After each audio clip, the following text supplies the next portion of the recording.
Okay, so we're still with Nick Loveland and we're now going to be talking about Town Hall. So what's your role at Town Hall?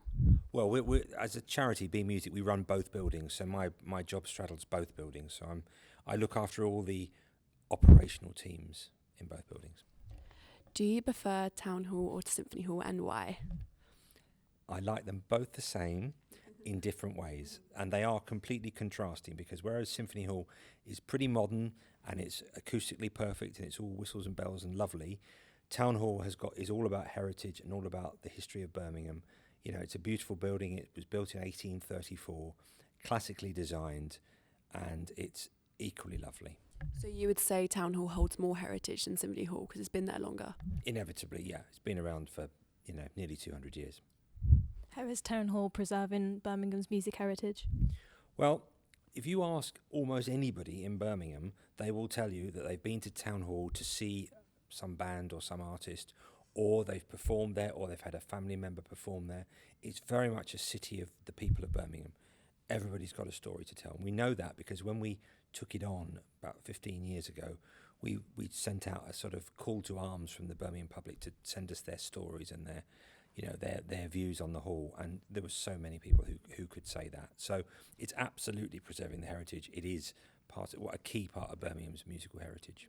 So what is your most memorable moment at Town Hall? Can you press pause? Okay, yeah.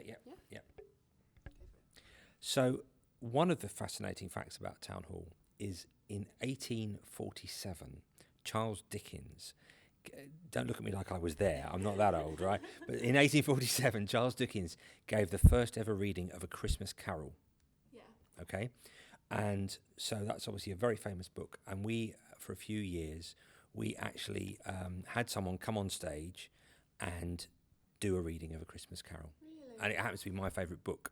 So there's lots of links for me there. But it's a really, really famous fact that, no one had ever heard about Ebenezer Scrooge until it was performed at Town Hall in 1847. And now everyone knows about it. And now everyone knows about it, absolutely.